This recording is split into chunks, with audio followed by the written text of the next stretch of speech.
Adinath Jain PG college वाणिज्य की कक्षा BCom part third subject ABST first पढ़ रहे हैं बच्चों, और एबीएसटी फर्स्ट में भी हम अंकेक्षण पढ़ रहे हैं। तो देखिए बच्चों, अपनी पूर्व की कक्षाओं में 4 अध्याय पूर्ण हो चुके हैं और इन चारों के आपने बच्चों सुनकर समझकर अपने एक नोटबुक बनाई होगी और उस नोटबुक में आपने इनको अच्छे से अपने नोट्स तैयार कर लिए होंगे और ये देख लिया होगा कि किस प्रकार से क्वेश्चंस आएंगे और हमको उनको किस प्रकार से आंसर लिखना है। तो अब हम बात कर रहे हैं बच्चों, आज नया चैप्टर हम पढ़ेंगे, 5वां लेसन, संपत्तियों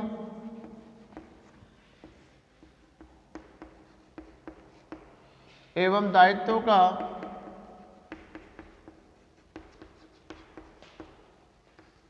सत्यापन। यानी चैप्टर का नाम है बच्चों संपत्ति एवं दायित्वों का सत्यापन। तो देखिए बच्चों, जब हम किसी संपत्ति की विद्वानता यानी उसके अस्तित्व, संस्था के नाम से वो है या नहीं है, ये देखते हैं और वास्तव में वो संस्था के पास उपलब्ध है या नहीं है, तो आप देखिए बच्चों, उसको हम सत्यापन करना कहते हैं। यानी सत्यापन से तात्पर्य हमारा किससे हुआ बच्चों कि संस्था के पास जितनी भी संपत्ति और दायित्व हैं वो संस्था से संबंधित हों और उनका सही प्रकार से लेखा हुआ हो, स्टॉक में बराबर से मेंटेन हुई हो और संस्था के पास वो मौजूद हों, तो वो हम सत्यापन कहते हैं। तो कंपनी अधिनियम 2013 जो नया बना बच्चों, उसकी धारा 143 के अनुसार सत्यापन के अनुसार अंकेक्षक के लिए देखना आवश्यक है कि कंपनी का स्थायी संपत्तियों के संबंध में उचित अभिलेख तैयार किए गए हैं, जिन्हें संपत्तियों की स्थिति, संख्यात्मक विवरण भी दिखाए गए हों, और ये भी देखना चाहिए कि प्रबंधकों द्वारा इन संपत्तियों का उचित समय अंतराल में भौतिक सत्यापन किया गया है, और यदि कोई गंभीर गलती पाई जाती है तो उनके साथ लेखा पुस्तकों में उचित व्यवहार किया गया है या नहीं। यदि वर्ष के दौरान स्थायी संपत्तियों को कोई भाग बेचा गया है तो ये बताया जाना चाहिए कि क्या कंपनी में निरंतरता पर प्रभाव पड़ेगा। तो देखिए बच्चों, भारतीय कंपनी अधिनियम 2013 में ये बताया गया है कि जो भी कंपनी के द्वारा संपत्ति खरीदी गई है उसका उल्लेख संख्यात्मक और मात्रात्मक रूप से होना चाहिए और उसका लेखा पुस्तकों में भली प्रकार से हो, और अगर संस्था ने किसी आवश्यकता के अनुसार किसी संपत्ति को बेचा है तो उसका उल्लेख किया है या नहीं किया, इसका होना चाहिए। तो अंकेक्षक को इन सब चीज़ों को देखना चाहिए बच्चों, कितनी संपत्ति खरीदी, संपत्ति मौजूद है या नहीं है, यानी उसकी विद्वानता को देखे, सही प्रकार से लेखा हुआ या नहीं हुआ। तो इसी के संबंध में बच्चों एक परिभाषा दी गई है, स्पाइसर और प्रैगलर ने सत्यापन की एक बहुत सटीक परिभाषा दी है कि संपत्तियों के सत्यापन का अर्थ है एक ऐसी पूछताछ से लगाया जाता है जिसके द्वारा अंकेक्षक संपत्तियों के मूल्य, स्वामित्व, स्वायत्त, विद्वानता एवं अधिग्रहण तथा उन पर उपस्थित किसी प्रकार के प्रभार के बारे में जांच कर सके। तो देखिए बच्चों, एक छोटी सी 2-3 लाइनों में इन्होंने अपनी परिभाषा दी है, यानी संपत्तियों के मूल्य की जांच करें। मान लो 8 लाख की लिख रखी, तो 8 लाख की है या नहीं है, बिल 8 लाख का आया नहीं आया, वो वास्तव में संपत्ति 8 लाख की है या नहीं है। उसका स्वामित्व देखें, यानी संस्था ने खरीदी है तो उसका बिल संस्था के नाम बन के आए बच्चों, और संस्था का उस पर स्वामित्व हो। विद्वानता उसकी होनी चाहिए, यानी मौजूद होनी चाहिए, और अधिग्रहण तो नहीं है उस पर, या उस पर किसी प्रकार का चल प्रभार तो नहीं है। तो उपयुक्त परिभाषा के आधार पर हम कह सकते हैं कि सत्यापन करते समय अंकेक्षक को केवल गणितीय शुद्धता की जांच नहीं करनी चाहिए, बल्कि ये भी जानकारी करनी चाहिए कि संपत्तियों का मूल्यांकन ठीक ठीक किया जाए, उनका स्वामित्व और स्वामित्वाधिकार देख ले, संपत्ति विद्वान है या नहीं वो देख ले, संपत्ति संस्था के अधिकार में है या नहीं यह देख ले। तो इन सब चीज़ों को देखना भी अंकेक्षक के कार्य में आता है, यानी केवल सत्यापन करना नहीं होता बच्चों, उनका मूल्यांकन भी करना होता है, उपस्थित भी होनी चाहिए। इसी प्रकार हम बात करते हैं दायित्व का सत्यापन, यानी चिट्ठे की सत्यता को जांचने के लिए अंकेक्षक केवल संपत्तियों का ही सत्यापन नहीं करता बच्चों। आपने देखा होगा कि हमारे चिट्ठे में दो पक्ष होते हैं बच्चों, एक दायित्व पक्ष और एक संपत्ति पक्ष। तो ऐसा नहीं है केवल दायित्व पक्ष की तुलना करनी है, हमको किसकी भी तुलना करके देखनी है, संपत्ति पक्षों की भी तुलना करके देखनी है।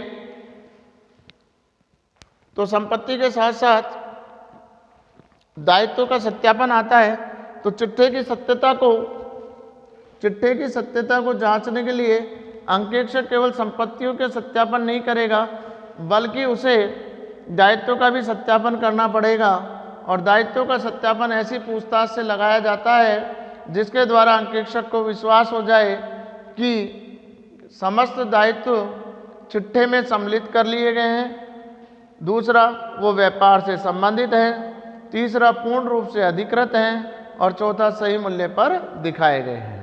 तो देखिए बच्चों, संपत्ति के साथ साथ दायित्व का सत्यापन भी होगा और वो क्या देखेगा कि समस्त दायित्व चिट्ठे में शामिल कर ले, यानी कोई दायित्व चुकाना है और बाई चांस लिखने से रह गया, ऐसा तो नहीं है।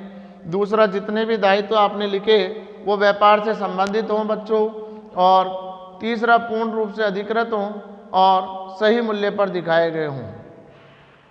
तो अब हम बात करते हैं बच्चों, जब हम सत्यापन के बारे में समझ चुके तो हम सत्यापन के उद्देश्य के बारे में बात करते हैं कि सत्यापन क्यों कराया जाता है और क्या इसका उद्देश्य होता है। तो हम बात कर रहे हैं सत्यापन के उद्देश्यों की। तो सत्यापन के उद्देश्य में आता है बच्चों, सबसे पहले स्थिति विवरण का सही होना। स्थिति विवरण का सही होना यानी हम ये देख लेते हैं बच्चों कि चिट्ठा सही आर्थिक स्थिति को व्यक्त कर रहा है अथवा नहीं कर रहा। दूसरा, सही मूल्यांकन, संपत्ति और दायित्व का मूल्यांकन सर्वमान्य लेखा सिद्धांतों के अनुसार किया जा रहा है अथवा नहीं। तो हम ये देख लेते हैं कि मूल्यांकन सही किया या नहीं किया। वास्तविकता से अधिक नहीं, यानी संपत्ति और दायित्व को ना तो कम दिखाना है और ना ज़्यादा दिखाना है बच्चों। वास्तविकता से अधिक भी नहीं दिखाना है और वास्तविकता से कम भी नहीं दिखाना है।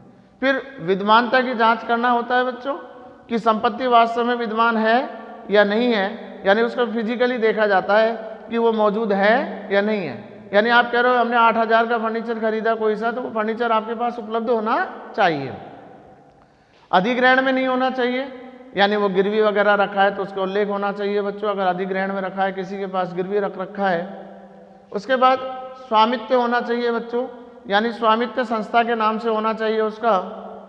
कपट या अनियमितता नहीं होनी चाहिए, यानी जो असेट्स है जितने की है, जो मूल्य है, जिस प्रकार मूल्यांकन हो रहा है वही होनी चाहिए, धोखाधड़ी की संभावना नहीं हो।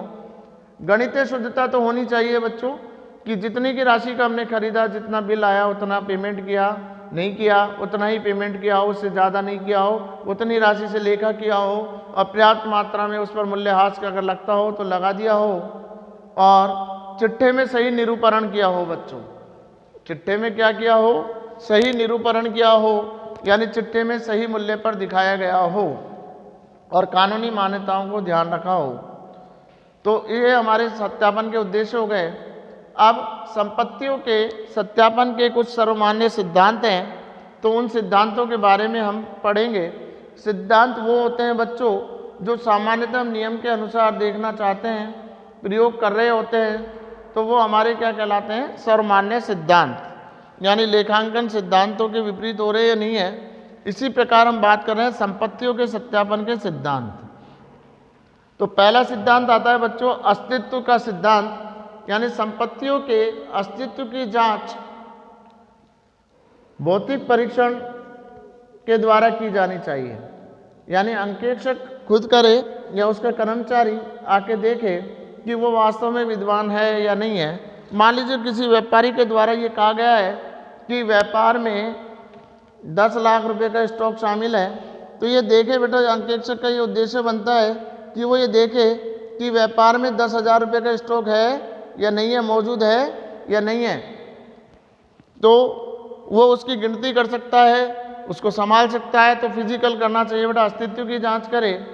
दूसरा स्वामित्व है, और स्वत्वाधिकार यानी ऑनरशिप और टाइटल, आप देखिए बच्चों ऑनरशिप और टाइटल संस्था के नाम होने चाहिए।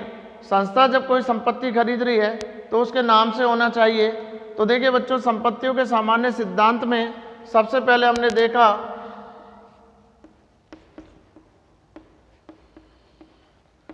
अस्तित्व का सिद्धांत पढ़ा, यानी अस्तित्व संस्था के अस्तित्व में होनी चाहिए, विद्यमान होनी चाहिए, स्वामित्व होना चाहिए बच्चों। स्वामित्व का मतलब मालिकाना हक संस्था का हो और वो संस्था के नाम ही हो, यानी स्वत्वाधिकार, टाइटल संस्था के नाम हो तो आप उसके बारे में देख सकते हैं। तीसरा बंधक या प्रभार, बंधक मतलब होता है बच्चों मॉर्गेज या प्रभार, उस पर कोई चार्जेज वगैरह तो नहीं है चार्ज में। तो बंधक में आपको ये देखना है बच्चों कि वो कहीं गिरवी तो नहीं रखी, अगर गिरवी रखी है तो क्यों रखी गई है, और गिरवी रखी है तो उससे संबंधित दस्तावेजों का अध्ययन कर लें और उसका एक प्रमाण पत्र ले लिया जाना चाहिए।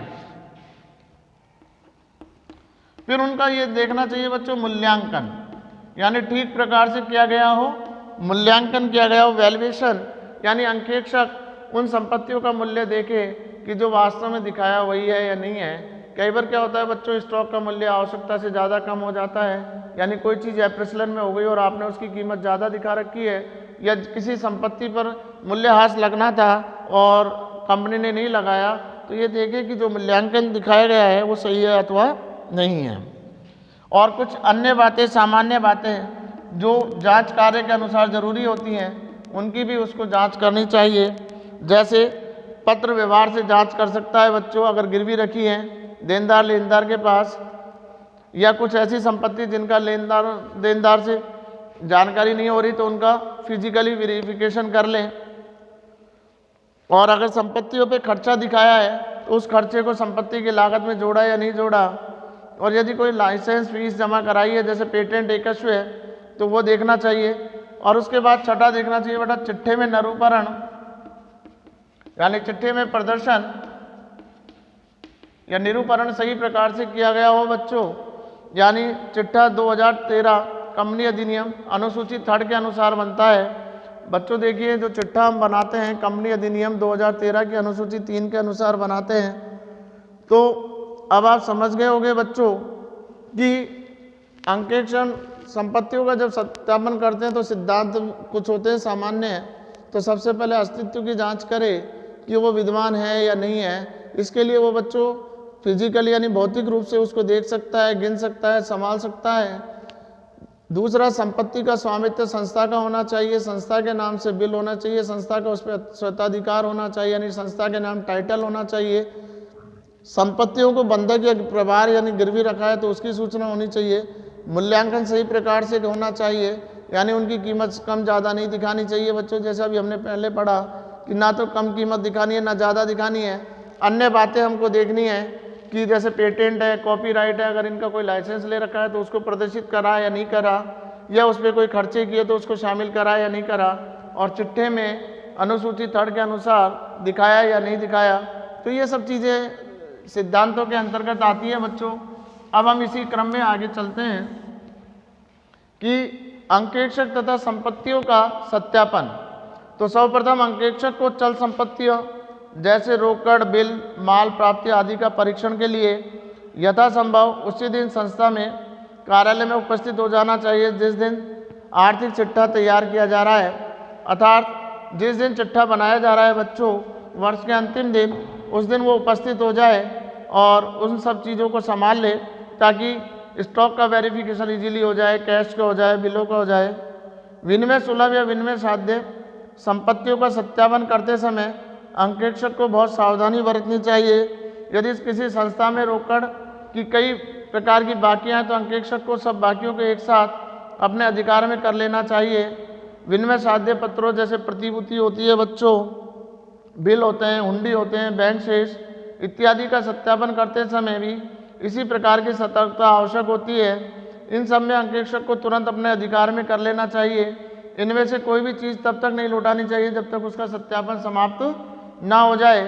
अच्छा ये होगा कि अंकेक्षक इनको अपनी अलमारी या तिजोरी में अपने पास रखे और चाबी अपने पास रखें और जब तक इनका सत्यापन नहीं हो जाए बच्चों नहीं लौटाया जाए।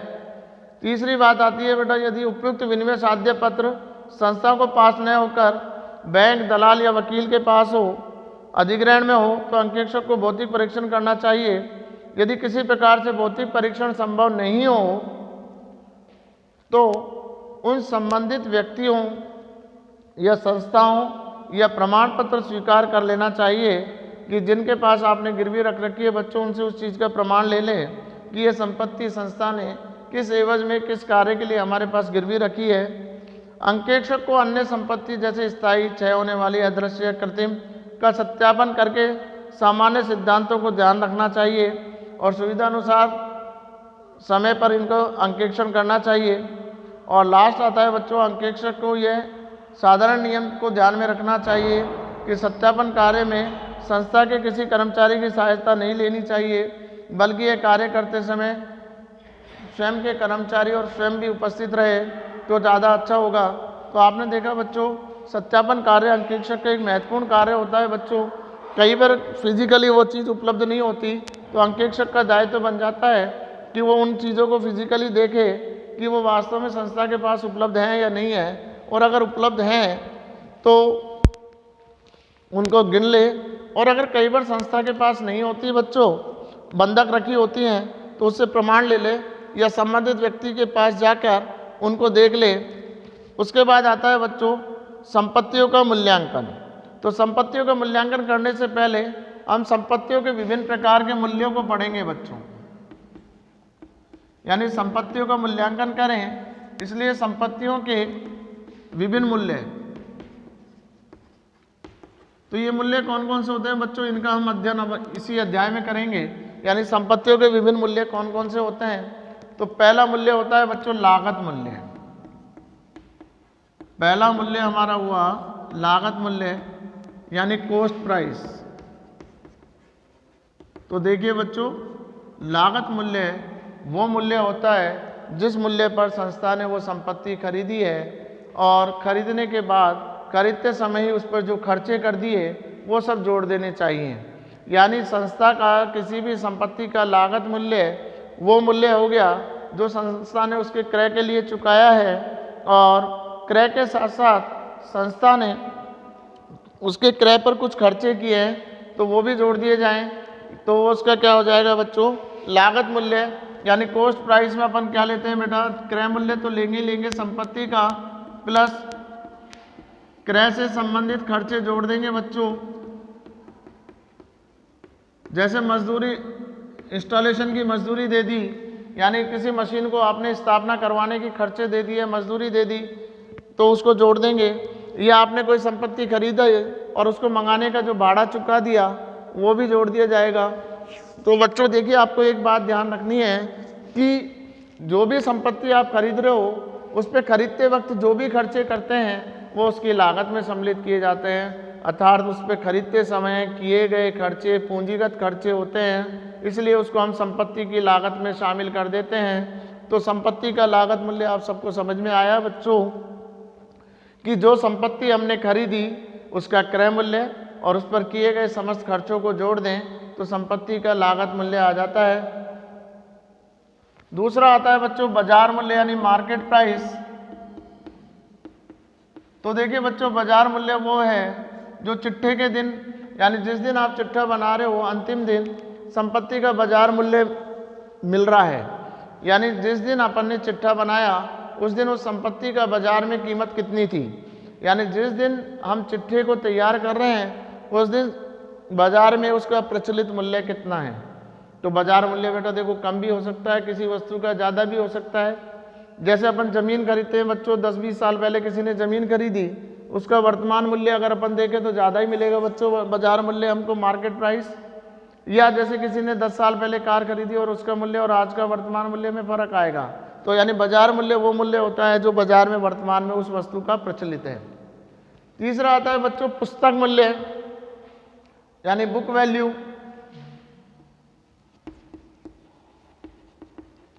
पुस्तक मूल्य यानी बुक वैल्यू। आपने देखा होगा बच्चों, जब हम किसी संपत्ति को खरीदते हैं तो उसके बाद उस पे कुछ संपत्तियों पे हम मूल्यह्रास प्रतिवर्ष अपलिखित करते हैं, यानी संपत्ति के मूल्य में से मूल्यह्रास को घटा दिया जाए तो पुस्तक मूल्य ज्ञात हो जाता है। यानी संपत्ति की जो कीमत है वो हमारी क्या कहलाई बेटो, लागत मूल्य, और लागत मूल्य में से आपने मूल्यह्रास घटा दिया। मूल्यह्रास जानते हो बच्चों, जो हम किसी संपत्ति को लगातार काम में लेते हैं या किसी अन्य कारण से उसके मूल्य में स्थायी रूप से कमी आ जाती है, तो जो कमी की राशि होती है वो मूल्यह्रास कहलाती है। तो मूल्यह्रास घटा दिया जाए बच्चों, किस में से घटाना है, लागत मूल्य में से, यानी कॉस्ट प्राइस में से अगर आप मूल्यह्रास घटा दें तो आपका पुस्तक मूल्य आ जाएगा। यानी जिस मूल्य पे हमने पुस्तकों में लिख रखी है वो क्या हो गया बच्चों, पुस्तक मूल्य। प्राप्य मूल्य,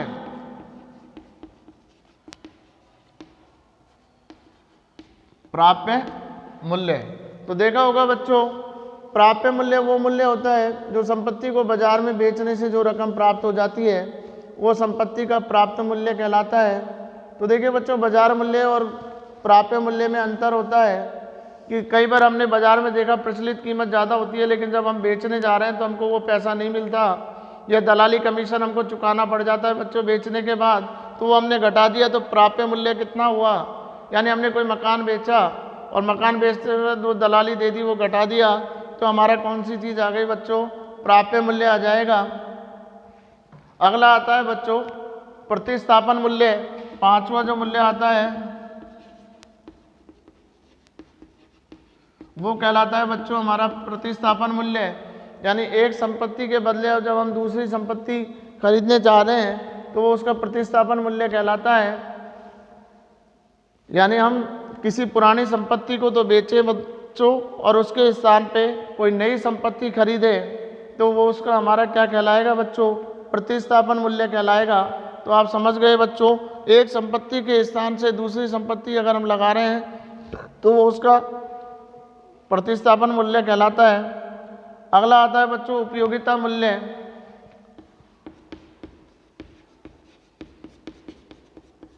उपयोगिता मूल्य यानी हम किसी वस्तु को काम में ले रहे हैं तो बच्चों वो उपयोगी है, लेकिन धीरे धीरे उसकी कार्यकुशलता घटती जाती है, तो प्राय मूल्यह्रास की रकम घटाने के बाद जो मूल्य बचता है वो हमारा उपयोगिता मूल्य कहलाता है। तो देखिए बच्चों, जो हमारे लिए तो हो सकता है उपयोगी, लेकिन अगर अपन उसको हटा दें तो उसकी कोई वैल्यू नहीं रह जाए तो वो उसकी उपयोगिता मूल्य है, यानी जब तक चल रही है जब तक ठीक है। तो देखिए बच्चों, संपत्ति के विभिन्न मूल्य आपने पढ़ा, यानी संपत्तियों को 6 मूल्य होते हैं बच्चों। लागत मूल्य, लागत मूल्य में आपको बताया बेटा, क्रय मूल्य में संपत्ति को खरीदने वक्त जो खर्चे किए जाते हैं उनको जोड़ दिया जाता है तो वह हमारा संपत्ति का लागत मूल्य कहलाता है। बाजार मूल्य, संपत्ति का बाजार में जो कीमत वर्तमान में चल रही हो, यानी जिस दिन हमने चिट्ठा बनाया, जैसे हम चिट्ठा कब बनाते हैं बच्चों, 31 मार्च को बना रहे हो तो 31 मार्च को उस संपत्ति की बाजार में क्या मूल्य है वो आपका बाजार मूल्य कहलाएगा।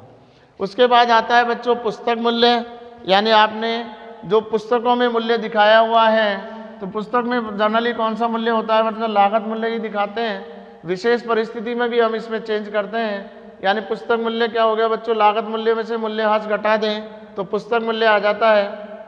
प्राप्य मूल्य, जो हम किसी संपत्ति को बेच के नकद में प्राप्त कर सकते हैं वो हमारा प्राप्य मूल्य हो गया। प्रतिस्थापन मूल्य, यानी एक संपत्ति को हटाकर उसके स्थान पर दूसरी संपत्ति खरीद रहे हैं तो हमारा कौन सा मूल्य कहलाएगा बच्चों, प्रतिस्थापन मूल्य कहलाएगा। और लास्ट आता है बच्चों उपयोगिता मूल्य, यानी हमारे लिए उस संपत्ति का वर्तमान मूल्य कितना है, ये अपलिखित मूल्य है। तो अपलिखित मूल्य वो हो गया बच्चों जो वो कॉस्ट में से आप मूल्यह्रास घटा दें तो ये संपत्ति के विभिन्न मूल्य हुए। तो आपने इन मूल्यों के बारे में जानकारी करी। अब मूल्यांकन के संबंध में प्रचलित सिद्धांत कि हम संपत्तियों का मूल्यांकन करते हैं तो उसके संबंध में कुछ प्रचलित सिद्धांत हैं, तो उनका अध्ययन करेंगे अब।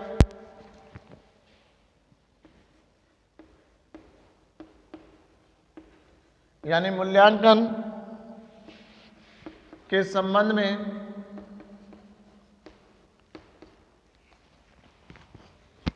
प्रचलित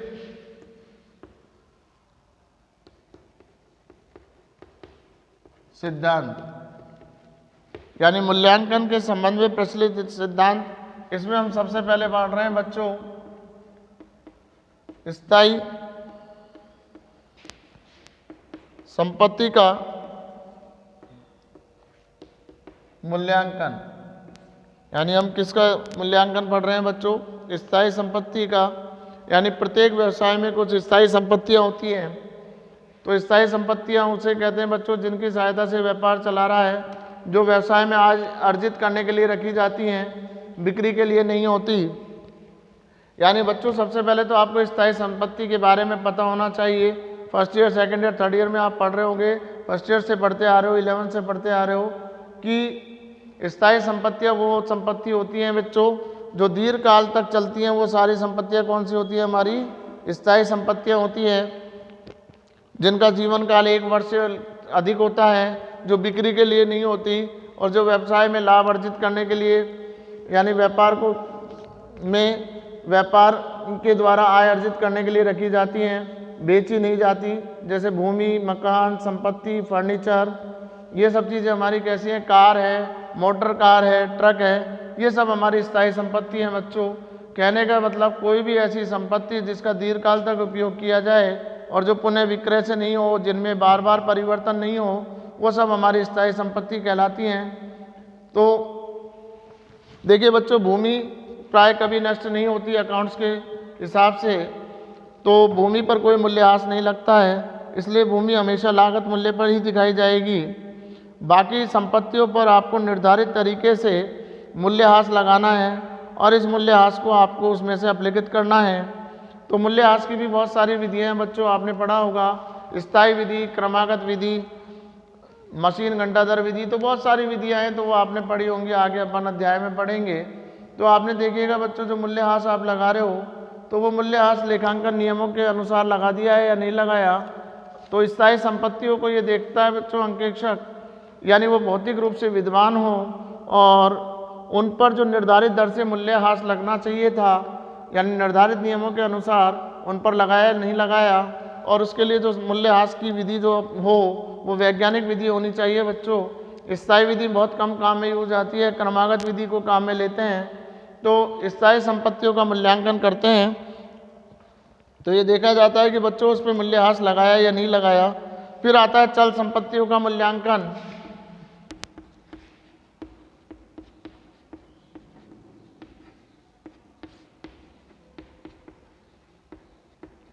तो चल संपत्तियां वो हो गई बच्चों जो बदलती रहती हैं, परिवर्तनशील। तो ऐसी संपत्तियां जो व्यापारिक क्रियाओं के दौरान बदलती रहती हैं, जिनमें उत्पादन, जैसे हमने किसी वस्तु का माल क्रय कर लिया तो बढ़ गया और माल को बेच दिया तो माल घट गया, यानी ऐसी संपत्तियां जो प्रयोग के दौरान या व्यापारिक क्रियाओं के दौरान घटती और बढ़ती रहती हैं, वो हमारी कौन सी संपत्ति कहलाएंगे बेटा? चल संपत्ति, जिनका जीवन काल 1 वर्ष से कम होता है और जो व्यापारिक क्रियाओं से प्रभावित हो जाती हैं बच्चों, घटती और बढ़ती है। जैसे निर्मित माल हो गया, कच्चा माल हो गया, अनिर्मित माल हो गया, देनदार हो गए, प्राप्य बिल हो गए, बैंक में जमा राशि हो गई, संस्था के पास नगद राशि हो गई, तो ये हमारी चल संपत्ति कहलाती हैं। जैसे देखिए बच्चों, स्टॉक कम और ज़्यादा होता रहता है। इसी प्रकार देनदार जब धनराशि दे जाएंगे तो घट जाएंगे और हमने उधार माल बेच दिया तो देनदार बढ़ जाएंगे, यानी इनमें परिवर्तन होता है। तो देखिए बच्चों, स्टॉक का मूल्यांकन अपन ने देखा है, लागत मूल्य या बाजार मूल्य, जो मूल्य कम होता है उसके आधार पे करते हैं। और देनदार, प्राप्य बिल, इनका अपन वास्तविक मूल्य पे लिखते हैं। बैंक में रोकड़ शेष जितना है उतना ही लिखेंगे, कैश हमारे पास जितना है उतना ही लिखेंगे, वास्तविक मूल्य ही लिखेंगे, वही मूल्यांकन है। लेकिन इसमें एक चीज़ ध्यान रखनी है कि चल संपत्ति में स्टॉक का मूल्यांकन लागत मूल्य या बाजार मूल्य, जो मूल्य कम है उस पर करते हैं बच्चों, क्योंकि ये रूढ़िवादिता की अवधारणा है कि हानियों का प्रावधान करिएगा, लाभ का नहीं। यानी कीमत बढ़ गई स्टॉक की तो बढ़ाना नहीं है, लेकिन बेटा घट गई तो घटा कर लिखना है।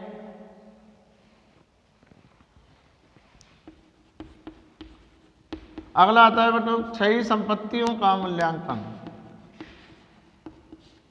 क्षयी संपत्ति वो हो गई बच्चों जिनका प्रयोग लेने के कारण ने पर उसके मूल्य में कमी आ जाती है। जैसे ईंट के भट्टे पे देखा होगा बच्चों, जब मट्टी निकलती जाती है तो ईंट बनती जाती है, तो एक समय बाद बहुत नीचे खड्डा हो जाता है, निकालना संभव नहीं होता है। या ऐसी संपत्ति जैसे तेल का कुआं है तो तेल निकालते गए एक समय वो खाली हो जाएगा। या खाने हैं किसी चीज़ की, पत्थर की खान है, पत्थर निकालते जाओ बेटा एक समय वो खाली हो जाएगी। ऐसे किसी भी चीज़ की, माइंस की किसी की चीज़ की खान हो तो खान में से जो चीज़ आप निकाल रहे हो तो वो समय समय पर घटता चला जाता है। तो इनको लागत मूल्य पर दिखाया जाता है और इनमें से जो आपने क्षय हो गया यानी जितना माल आपने यूज कर लिया वो घटाकर दिखा दिया जाएगा बच्चों। तो देखिए बच्चों, क्षयशील संपत्ति वो हो गई जो प्रयोग में लेने के कारण नष्ट होती जाती हैं, जैसे तेल के कुएं हैं, गैस का कुआं है, खाने हैं किसी चीज़ की, तो ये संपत्ति प्रयोग के कारण कम होती जाती हैं। तो इनको हम जितना जितना प्रयोग कर लेंगे तो बाकी मूल्य घटाकर दिखाएंगे। अगला आता है बच्चों अदृश्य संपत्तियों का मूल्यांकन। तो अदृश्य संपत्ति वो हो गई बच्चों जो दिखाई नहीं देती,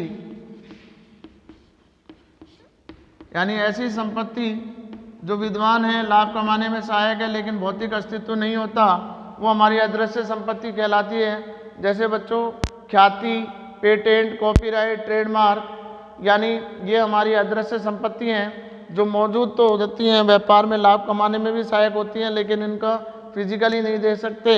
यानी कोई व्यक्ति कह रहा है मेरी ख्याति बहुत अच्छी है, मैं बहुत अच्छा व्यापार कर रहा हूँ, तो हम देख नहीं सकते लेकिन अनुभव कर सकते हैं कि वो अन्य संस्थाओं से ज़्यादा कमा रहा है या नहीं कमा रहा। यदि वो अन्य संस्थाओं से ज़्यादा कमा रहा है तो नेचुरल है कि उसकी गुडविल अच्छी है। तो अदृश्य संपत्ति का मूल्यांकन करेंगे बच्चों। तो अदृश्य संपत्ति में देखेंगे कि वास्तव में वो संपत्ति अभी काम की है या नहीं है। तो अदृश्य संपत्तियों को लागत मूल्य अथवा पुस्तक मूल्य पर दिखाया जाता है, यानी या तो हमने जिस पे खरीदा है वो, या उसका पुस्तक मूल्य जो आपने उसमें कोई अपलिखित मूल्य कर दिया हो। तो देखिए बच्चों, इनको धीरे धीरे हम राइट ऑफ करते हैं, तो जो मूल्य अपलिखित कर दिया वो इसके लागत मूल्य में से घटाते जाते हैं, तो वो उस मूल्य पर हम इनको लिखेंगे। अगला आता है बच्चों कृत्रिम संपत्तियों का मूल्यांकन। ये बच्चों वास्तव में कंपनी की संपत्ति नहीं होती, लेकिन इनको टेक्निकल रूप से संपत्ति मान लिया जाता है, क्योंकि आप जानते हैं बच्चों, जब खर्चे किए जाते हैं तो खर्चे आयगत होते हैं और उनको लाभ हानि खाते से बंद कर देते हैं। लेकिन अगर आपने कोई खर्चा लंबी अवधि के लिए कर दिया हो और उसका लाभ लंबी अवधि तक मिलेगा, तो आप उसको एक वर्ष में अपलिखित नहीं करते बच्चों, हम उसको कई वर्षों में अपलिखित करते हैं। तो ये कंपनी के द्वारा किए गए खर्चे होते हैं बच्चों, जो हम कृत्रिम संपत्ति के रूप में लिख रहे हैं, क्योंकि इन खर्चों को हमने अपलिखित नहीं किया। और आपने देखा बच्चों, खर्चों का बैलेंस डेबिट यानी नाम होता है, और साल के अंत में जो नाम खाते को बंद नहीं किया जाता, जिनका डेबिट बैलेंस होता है, वो संपत्ति पक्ष में दिखा रहे हैं। तो ऐसे खर्चे जो हमने कर दिए लेकिन उनको अपलिखित नहीं किया, तो उनको हम चिट्ठे के संपत्ति पक्ष में लिखते हैं बच्चा कृत्रिम संपत्ति के रूप में। जैसे प्रारंभिक खर्चे, लाभ हानि खाते का डेबिट शेष, अंश व ऋण पत्रों के निर्गमन पर दिया गया बट्टा, विकास कार्य यानी प्रिलिमिनरी एक्सपेंसेस हो गए, अंडर राइटिंग कमीशन हो गया, discount on issue of share हो गए, या डेफर्ड एक्सपेंसेस हो गए जो हमने खर्चे कर दिए लेकिन हमने उसको अपलिखित नहीं किए। तो देखिए बच्चों, मूल्यांकन के संबंध में प्रचलित सिद्धांत देखते हैं। तो आपने देखिए बच्चों, हम इनको 5 भागों में बांटते हैं। सबसे पहले स्थायी संपत्तियों का मूल्यांकन। तो स्थायी संपत्तियों का मूल्यांकन लागत मूल्य पे करते हैं बच्चों, लेकिन इसमें से मूल्यह्रास घटा दिया जाता है। मूल्यह्रास उस विधि से घटाया जाएगा बच्चों जो विधि नियमानुसार लेखांकन सिद्धांतों के अनुसार मान्य है। तो मान लीजिए क्रमागत विधि है जैसे, तो उसके लगाइए। दूसरा आता है बेटा चल संपत्ति। तो ऐसी संपत्तियां जो बदलती रहती हैं व्यापारिक लेन देन के कारण, तो वो चल संपत्ति है। जैसे स्टॉक है, तो स्टॉक का मूल्यांकन लागत मूल्य या बाजार मूल्य जो कम है उस पर करते हैं, जबकि बैंक शेष, रोकड़ शेष, देनदार, प्राप्य बिल, इनकी वास्तविक राशि पे करते हैं। क्षयशील संपत्ति ऐसी संपत्ति जो प्रयोग में लेने के कारण बच्चों नष्ट होती रहती है, जैसे तेल के कुएं हैं, खाने हैं, गैस का कुआं है, तो ये क्षयशील संपत्ति है जो प्रयोग में लेने के कारण इनके मूल्य में कमी आ जाती है। तो इनके मूल्य में से जितना अपन ने यूज कर लिया बेटा वो लेस करके बाकी दिखा देते हैं। अदृश्य संपत्ति यानी ऐसी संपत्ति जो मौजूद हो लेकिन दिखाई नहीं दो, व्यापार में लाभ अर्जन करने में सहायक हो, जैसे ख्याति, पेटेंट, कॉपीराइट, ट्रेडमार्क, ये हमारी अदृश्य संपत्ति हैं बच्चों। इनको धीरे धीरे कंपनी राइट ऑफ करती है, तो इनके लागत मूल्य या पुस्तक मूल्य में से जितनी राशि हमने अभिलिखित कर दी है वो हम इसमें से घटा देंगे। उसके बाद आता है बच्चों कृत्रिम संपत्तियों का मूल्यांकन। तो कृत्रिम संपत्ति वो हो गई बच्चों जो कंपनी के द्वारा किए गए बड़ी मात्रा में खर्चे होते हैं और उनको अभी कंपनी ने अभिलिखित नहीं किया हो किसी कारण से, तो वो हमारे कृत्रिम संपत्ति कहलाते हैं बच्चों। तो कृत्रिम संपत्ति का मूल्यांकन करते समय ध्यान रखना है जितनी राशि अभिलिखित कर दी है लाभ हानि खाते से वो घटा दिया जाएगा, यानी जितनी राशि का अभिलेखन हो गया। तो देखिए बच्चों आज हमने सत्यापन के बारे में पढ़ा और आपने इसको पढ़िएगा, इस वीडियो को आप सुनिएगा, समझिएगा और अपने हिसाब से बुक खरीद कर उसके नोट्स तैयार कीजिएगा। धन्यवाद।